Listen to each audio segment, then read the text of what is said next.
O motor tá totalmente parado e lá vamos nós descobrir o culpado.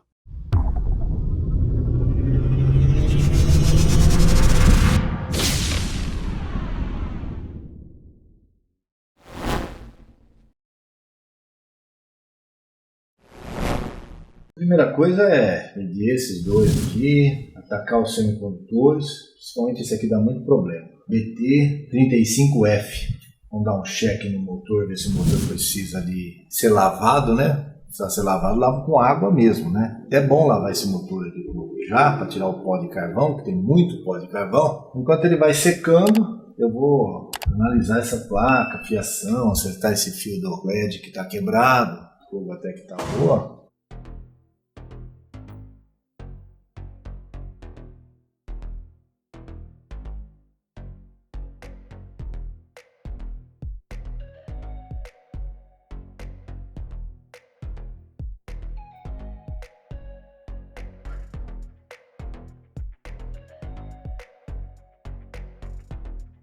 Esse canal está te ajudando? Você quer ajudar o canal? Então faz um Pix. Usa o QR Code que está na tela ou o e-mail logo abaixo. Ela grudou tanto que está girando já o parafuso. Nem todo dá para tirar, desmontar, gente. Desmonta o que dá. De qualquer forma, para não estragar o pé também à toa, né? A mesma coisa. Ó. Ele soltou um pouquinho, mas não solta mais. Ó. Desencostou um pouco, a gente limpa e aplica o fosfatizante, né? Olha só o quanto sai de ferrugem, ó. Cuidado, às vezes, depois da hora é assim mesmo. Mas não pode deixar desse jeito, devolver esse problema, né? Neutralizador de ferrugem. Bom, pelo defeito que está apresentando, grandes chances de ser na placa. Uma coisa que você pode fazer, comparar com o multímetro os componentes da placa com o que você tem em estoque. Um que queima muito é esse BT35F, que é um JT isso aqui. Esse é um que eu tirei a medida e comparei e já está diferente, está estranho. Tem dois bipolares aqui, HF331 e dois SCRs aqui, ó, o BT151.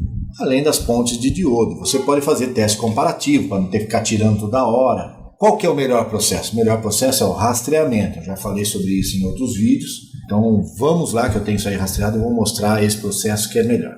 Lá longe, ó, o rastre, já tem até modelos mais novos. Você instala o programinha dele no computador e aí a placa fica assim, ó. Não vamos entrar em detalhes de rastreamento aqui, eu já vou direto com o dedo na ferida, né? Que é o BT35, onde eu vi que o resultado já deu uma coisa diferente ali, ó. Eu posso vir curva a curva e deixar ele comparar aqui para mim. Então vamos usar o primeiro pino, está diferente. A gente espera um pouco para ver se ela normaliza. Compara lá com a primeira, lá, pino 1. Pino 2, agora já não tem mais a ver com essa, tem a ver com aquela lá. Pino 2 bateu. Pino 3, totalmente diferente. Então aí eu já estou vendo que tem um problema aí. É esse componente com problema? Não necessariamente, pode ser algum dos componentes que está do lado dele, que é conectado a ele, que está com problema. Por isso que de repente se eu medir nesse aqui agora, no transistor bipolar, pode ser que apareça problema no bipolar, mas pode ser que é esse com problema e traz o problema para ele porque está conectado, entendeu? O que eu tenho que fazer numa hora dessa? Para as medições, eu vou tirar o JT, que eu estou desconfiado dele, e vou medir ele fora da placa comparando com o JT novo que eu tenho aqui. É mais fácil fazer assim. E não medir a placa inteira, que pode muitos componentes sofrendo influência daquele componente que está com problema. Aí, trocado, vamos às medidas. Pino 1, olha lá. Pino 2.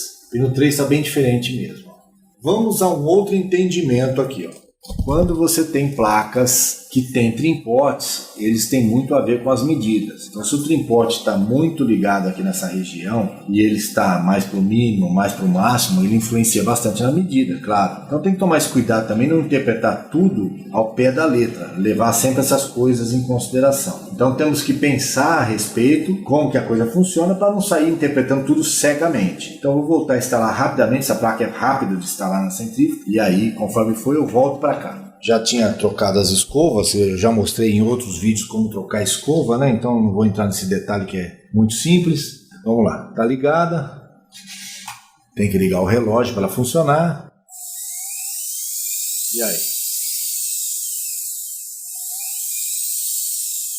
Então era aquilo mesmo, era o JT. Realmente tem sido um problema constante nesse equipamento, esse JT queimar. E como eu disse, as medidas que acabam dando diferente é porque começa a chegar perto ali dos trimpotes, como o trimpote está em posição diferente, aí as medidas acabam dando diferente mesmo. Mas mostrou que realmente ele estava com problema. Então o sistema de rastreamento auxiliou e fui eu que tomei a decisão. É assim que funciona o sistema.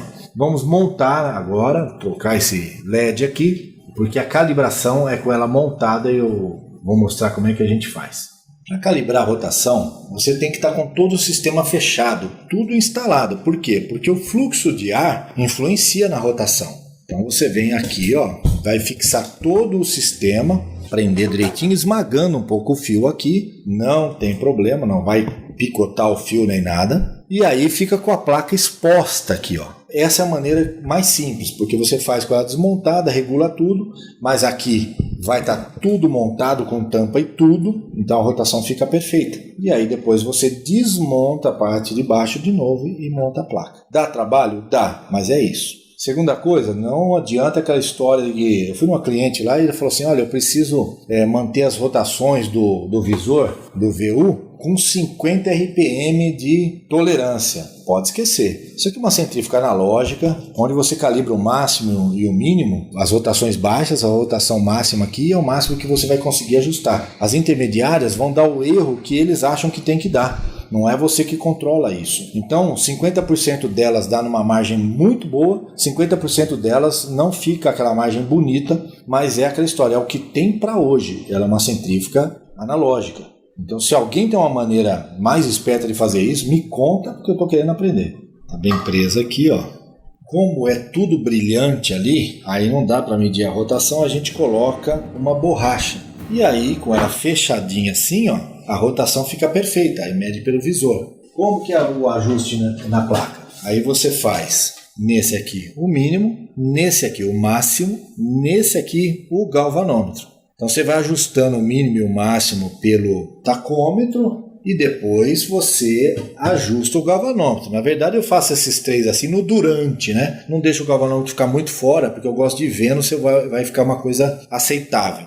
Lembrando que todos os três são aumento anti-horário, é ao contrário, você aumenta para lá, para lá, para lá. Aproveitando uma explicação aqui sobre o tempo, né? E nesse caso não é mecânico. O mecânico você tem que dar a corda, que ele é a corda, até o final e aí voltar no tempo que você quer cronometrar. Por exemplo, eu quero 30 minutos. Assim, não vai pegar daqui e já pôr nos 30. Você dá a corda completa e volta no tempo. Essa é a maneira correta de fazer. Quando você põe 10 minutos, só põe até aqui, a corda não traciona a mola corretamente e aí em minutos baixos dá um erro enorme para cima, né? E agora vamos à nossa medição aqui.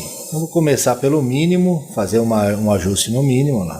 Ponho 1000 rotações e assim eu vou indo, ó. 1134 e aí eu vou lá no mínimo e ajusto.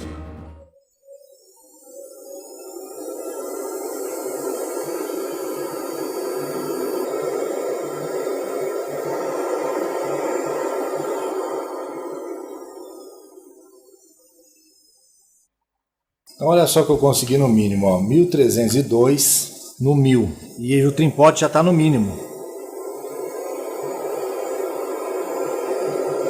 No 4000, 439, então ficou isso, 4000, 439, 1000, deu 1300, não consigo diminuir mais o mínimo porque já está trimpote no mínimo e o galvanômetro você faz bater, no caso aqui com o máximo, viu que não se consegue boa precisão em baixas rotações.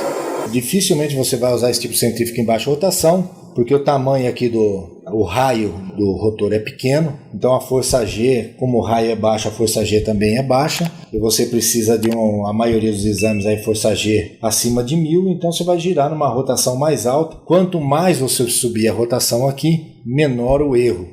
E agora está pronto. Agora o que faz? Desmonta, monta a placa no lugar, faz uma nova checagem aqui para ver se está batendo. Para desmontar tem que soltar essa parte, soltar o rotor, tudo de novo. E aí fazer a montagem e fazer a última verificação. Vai ficar muito parecida com essa que eu calibrei agora. Vamos ver com ela fechada como se comporta.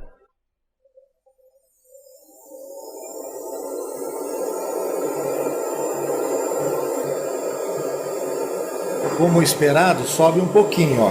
Porque agora que fecha direitinho o fluxo do ar, muda um pouquinho.